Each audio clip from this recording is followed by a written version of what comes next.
भाई लोग, अभिषेक शर्मा भाई क्या ट्रेमेंडस इनिंग, भाई क्या खेला है बंदा। कल बहुत बढ़िया मैच हुआ सनराइजर्स हैदराबाद और दिल्ली कैपिटल। और टॉस किसने जीता था? दिल्ली ने। दिल्ली ने टॉस जीतकर पहले बॉल करने का फैसला लिया था। स्टेडियम था हैदराबाद का राजीव गांधी स्टेडियम। और फिर हैदराबाद में ओपनिंग करने के लिए ट्रेविस हेड और अभिषेक शर्मा आए। और ट्रेविस हेड की अभी T20 में अभी जो फिलहाल फॉर्म है वो इस तरीके से नहीं लगी हुई। आप T20 में वर्ल्ड कप में भी आप देखेंगे, उसके बाद आप अभी IPL के सीज़न में भी आप देखेंगे कि वो ट्रेविस हेड की जो हाइप थी जो 2024-25 में और 2023 में जो उसने WTC में फाइनल खेला और वर्ल्ड कप में जो फाइनल जो जिस तरीके से खेला था बंदा, उसके बाद 2024 में IPL में उसको और भी शोहरत मिली। और फिर जो धुआंधार जो डुओ था, एक साइड से अभिषेक शर्मा, दूसरी साइड से ट्रेविस हेड, ये दोनों दोनों एक ही तरीके से मारे। दोनों 25 में 70 करते थे, परंतु फिलहाल ट्रेविस हेड की उतनी अच्छी वो वो वो पारी नहीं आई है। और ट्रेविस हेड ने 26 बॉलों पे 37 रन बनाए, 2 चौके और 2 छक्के। बाकी कल तो पूरा दिन अभिषेक शर्मा के नाम पर रहा। 68 बॉलों पे 135 रन, भाई 10 चौके और 10 छक्के। 100 रन तो सिर्फ उसने बाउंड्री से लगाया। भाई क्या खेला है लौंडा। फिर इन दोनों ओपनर के बीच पार्टनरशिप 97 रनों की लगी 53 बॉलों पे। फिर उसके बाद ईशान किशन वो आए, तो वो भी 13 बॉलों पे 25 रन बनाए। और उसके साथ अभिषेक शर्मा ने 22 बॉलों पे 50 रन, और दोनों ने मिलकर 35 बॉलों पे 79 रन की पार्टनरशिप लगाई। हालांकि किसान 13 बॉलों पे 25 रन करके रन आउट हो गए। वो बॉलर साइड पे वो नीतीश राणा ने स्टंप पे लगाया। फिर अभिषेक शर्मा जिस तरीके से फॉर्म में थे, फिर आप देखेंगे कि पिच इनिंग के 3 ओवर में पिछले ओवर मतलब 18, 19 और 20 में अभिषेक शर्मा वो इतनी बाउंड्री नहीं लगा रहे थे, क्योंकि शायद थोड़े से थक गए होंगे। तो फिर सिंगल डबल में देख रहे थे, पर कि हालांकि सामने की और नंबर 4 पे खेल रहा था हेनरिक क्लासन। नो डाउट कितना बड़ा बैट्समैन है, दुनिया उसे इतना हाईली रेट करती है, और जो लंबे लंबे छक्के लगाता है हम सबको पता ही है। और 13 बॉलों पे 37 रन लगाए उसने, 3 चौके और 3 छक्के। नो डाउट वो बहुत बड़ा बैट्समैन है। तो दिल्ली हैदराबाद की सिर्फ 2 ही विकेट गिरी थी, उसमें से एक हेड था और दूसरा था वो ईशान किशन, वो तो रन आउट हुआ था। तो हेड की विकेट ली थी कैप्टन अक्षर पटेल ने। और हैदराबाद का टोटल स्कोर था 242 पे 2 विकेट डाउन। दिल्ली में एक बार बॉलिंग की बात कर दूँ तो मुकेश 4 में 53, नीतीश राणा 4 में 55, लुंगी एंगड़ी 4 में 41, 41, अक्षर पटेल 2 में 23, कुलदीप यादव 2 में 30 और टी नटराजन 4 में 40। मुझे नहीं पता कि उसने कैप्टन ने नीतीश राणा से बॉलिंग क्यों करवाई। शायद वो खब्बा था वहाँ, वो इस खब्बे की वजह से। परंतु भाई जो खब्बे को जो मारा था 6 वो डबल सिक्स जो नीतीश राणा को जो लगाया था 5वें ओवर में, वो पावर प्ले में बॉलिंग करने आए थे नीतीश राणा। पहले ही ओवर में अभिषेक शर्मा ने 20 रन लगाए थे नीतीश राणा को। अब पता नहीं क्यों उसको 4 ओवर का कोटा मुकम्मल करवाया था। फिर जब डीसी रन चेज में उतरी तो मालूम था कि 242 वो डीसी के हिसाब से काफ़ी बड़ा था, क्योंकि हमें कोई प्लेयर के ऊपर कोई शक नहीं थी। यदि कोई प्लेयर कर जाता, जैसे इसमें 2-3 प्लेयर है जो अपने बलबूते पे 240 का रन चेज करवा सकते हैं। जैसे कि 2-3 नाम ले रहा हूँ। प्रथम निशंका, नो डाउट। फिर समीर रिजवी की इस आईपीएल में स्टार्टिंग में अर्ली फॉर्म काफ़ी अच्छी थी। फिर नीतीश राणा, वो छोटी परंतु इम्पैक्ट पारे खेल सकता है। वो 60-70 में वो जो एक जो मेन कैरेक्टर के साथ एक कोई सपोर्टिव कैरेक्टर होता है वो दे सकता है नीतीश राणा। फिर डेविड मिलर, नो डाउट वो क्या कर सकता है, हम सबको पता है। फिर ट्रिस्टन स्टब एक प्लेयर है साउथ अफ्रीका का, यदि वो भी चल गया तो फिर 225-240 का टारगेट वो चेस करवा सकता है। तो कुछ प्लेयर तो थे जो रन चेस करवा सकते थे, परंतु हालांकि मुझे एज ए टीम डीसी पर भरोसा नहीं था कि वो 240 का टारगेट चेस कर सकती है। 243 का था टारगेट। तो जब डीसी बैटिंग करने के लिए आई तो प्रथम निशंका और केएल राहुल यदि 180 और 200 टाइप का टारगेट होगा तो मुझे केएल राहुल पे भरोसा होगा। और यदि मैच चेन्नई में होगा, हैदराबाद में होगा, बेंगलोर में होगा, तो वहाँ पे 180-200 का टारगेट में केएल राहुल है, वो बहुत बड़ा प्लेयर होगा। परंतु 240 पे मुझे अभी इतना भरोसा नहीं है। फिर नीतीश, फिर प्रथम निशंका ने 8 रन करके वो भी आउट हो गया। फिर केएल राहुल 37 रन, 23 बॉलों पर 37 रन। नीतीश राणा 30 बॉलों पर 57 रन, 57 रन। फिर समीर रिजवी 28 बॉलों पे 41 रन। तो अभी इस वाले स्लॉट ने तकरीबन 25 गेंदें खेली थी। और फिर जो स्ट्राइक रेट था वो रिक्वायर्ड था, वो 200 का था। ठीक है, 240 का टारगेट था, रिक्वायर्ड 200 का था। पर समीर रिजवी और केएल राहुल दोनों 150-160 का स्ट्राइक रेट से खेल रहे थे। नीतीश राणा का तो 119 का है, 30 बॉलों पे 57 रन। परंतु केएल राहुल और समीर रिजवी की वजह से रिक्वायर्ड रन रेट था वो बढ़ता चला गया था।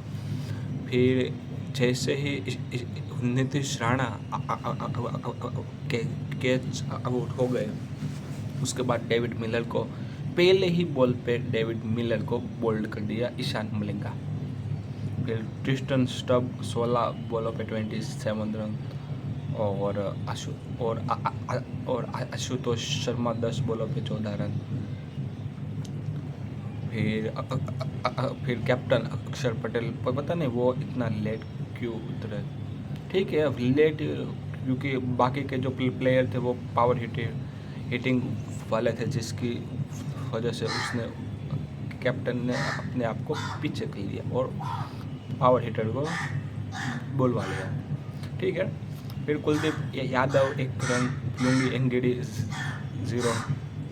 और हैदराबाद में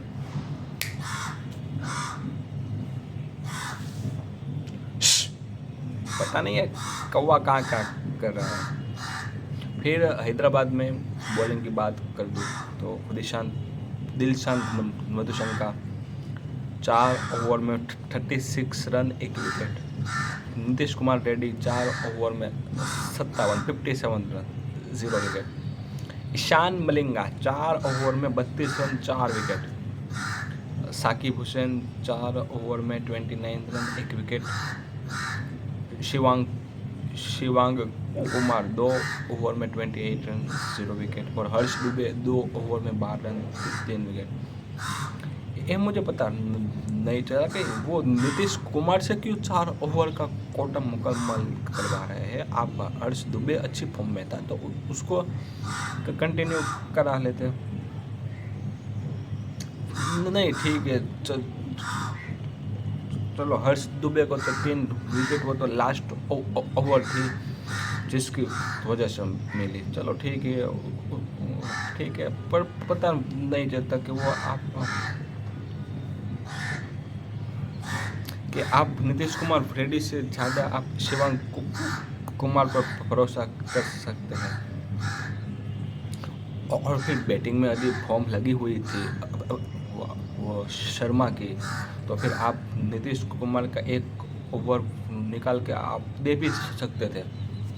यदि किसी की फॉर्म यदि किसी बैट्समैन ने ऑन द डे बहुत अच्छा परफॉर्मेंस किया होता है तो फिर वो चांस है कि वो बॉलिंग में और फील्डिंग में भी ज़्यादा एफर्ट्स मारेगा, हो सकता है ऐसा। तो ठीक है, पर तो फिर भी अभी क्या पॉइंट दिल्ली को तो वो जीतने से था मुकाबला। और फिर भाई पॉइंट टेबल में भाई हरकत मचा दी हैदराबाद ने। उसने लास्ट पहले 4 में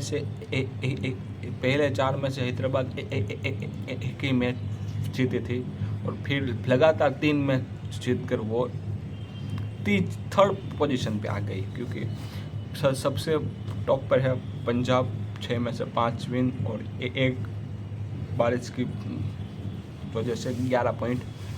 आरसीबी, हैदराबाद और राजस्थान सबकी 4-4 विन है और 8-8 पॉइंट है। हालांकि तो बेंगलोर का आरसीबी का रन रेट है 1.1, हैदराबाद का 0.8 और राजस्थान का 0.6 के तकरीबन 0.599 तकरीबन 6। फिर डीसी और गुजरात कैपिटल दोनों के 6-6 पॉइंट हैं। फिर मुंबई सीएसके लखनऊ के 4-4 पॉइंट और केकेआर सबसे लास्ट पे।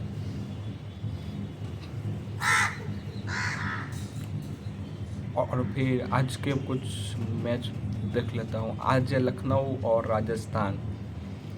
क्या लगता है कौन सी टीम आपको जीतती हुई नज़र आएगी?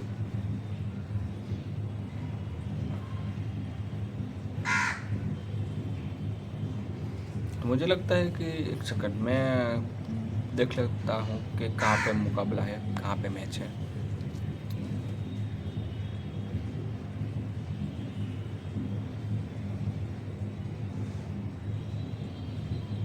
मैच है लखनऊ के अंदर अटल बिहारी वाजपेयी क्रिकेट स्टेडियम में मुकाबला है।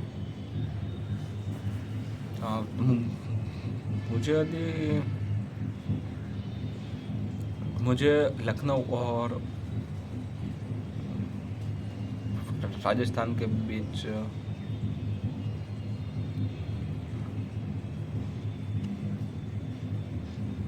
कुछ इम्पैक्ट प्लेयर की बात कर देता हूँ कि कौन कौन से प्लेयर पर नज़र रहेगी।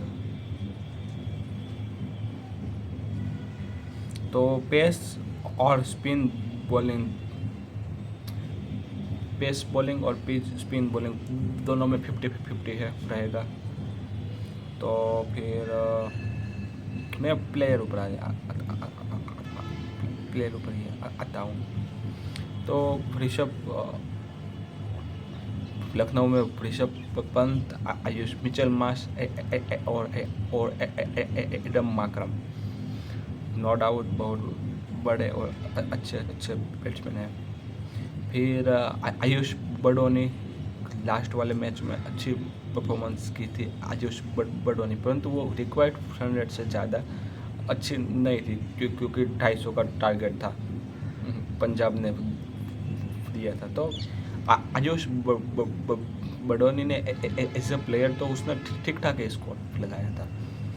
फिर मुझे लखनऊ में बॉलिंग में प्रिंस यादव करके है, एक फास्ट बॉलर है, वो 145 का डालता है, बहुत ही अच्छा है। राजस्थान में कुछ प्लेयर है, वो दोनों जायसवाल, दोनों ओपनर है, जायसवाल और वैभव सूर्यवंशी। उसके बाद ध्रुव जुरेल है, रविंद्र जाडेजा, उसके बाद रवि बिश्नोई और फिर आंद्रे बर्गर। और ये मुझे कुछ अच्छे लगते हैं, मतलब। और ये 5 में से और ये 6 प्लेयर वो अपना इम्पैक्ट मैच में छोड़ेंगे।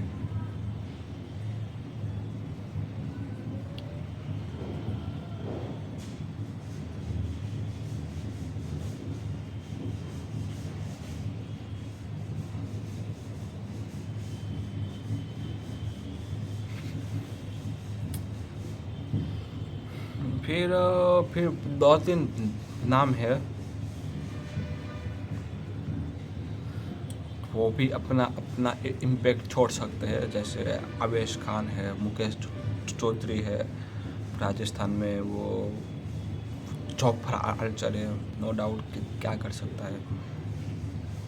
तो है कुछ प्लेयर, तो हालांकि ऑन द डे कौन सी टीम अच्छी करेगी उसके ऊपर मैटर, उसके ऊपर ये सारा फैसला होता है। परंतु यदि आप यदि राजस्थान का लास्ट वाला मैच देखेंगे कोलकाता के साथ था, तो राजस्थान एज अ टीम वो तो हार नहीं रही, मतलब बहुत ही अच्छा कर रहे थे, but on the day Kolkata ने अच्छा परफॉर्मेंस दिया। वो तो राजस्थान ने भी कुछ ऐसे गलतियाँ कर दी थी, वो प्रयाग ने कैच छोड़ दिया था रिंकू सिंह का।